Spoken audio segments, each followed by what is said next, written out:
জুবিন গাৰ্গৰ কেছটোত এতিয়া চাৰ্জ স্প্ৰেয়িঙৰ ওপৰত হিয়াৰিং হৈ আছে। এইটো প্ৰায় আজি 15 দিনৰ পৰা চলি আছিলে। অসম চৰকাৰৰ ফালৰ পৰা যিখিনি ক'ব লগা আছিলে সেইখিনি মই আৰম্ভ কৰিছিলোঁ। এটা টেকনিকেল ইছ্যু এটা আছিলে, কোৰ্টত উঠিছিলে ৰিগাৰ্ডিং চেংচন গ্ৰাণ্টেড বাই চেণ্ট্ৰেল গভৰ্ণমেণ্টে যিটো আমাক ছিংগাপুৰত হোৱা ঘটনাৰ ওপৰত যিটো পাৰ্মিশ্যন দিছিলে সেইটোৰ ওপৰত দুটামান আৰ্গুমেণ্ট কৰিছিলে দুই এজন এডভকেটে on behalf of accused person.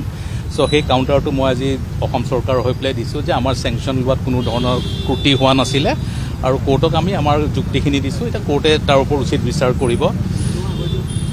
আনহাতেদি আমাৰ বাকী অন্য যিবিলাক চাৰ্জেছ আছে চাৰ্জেছৰ ওপৰত আমাৰ যিজন স্পেচিয়েল পাব্লিক প্ৰচিকিউটৰ আছে জিয়াউল কামাৰ ডাঙৰীয়া আৰু তেওঁৰ লগত যিসকল এডভকেট আছে তেওঁলোকে সেইখিনিৰ ওপৰত আজিৰ পৰা তেওঁলোকৰ আৰ্গুমেণ্ট বা যুক্তিখিনিও আগবঢ়াব।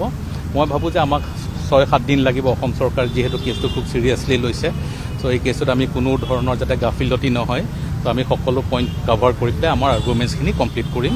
আৰু মই এডভকেট জেনেৰেল হিচাপে মোৰ যিখিনি ল' পইণ্টটোৰ ওপৰত ক'ব লগা আছিলে যি ৰিগাৰ্ডিং চেংচন সেইখিনি আজি কোৰ্টৰ আগত দাঙি ধৰিলোঁ।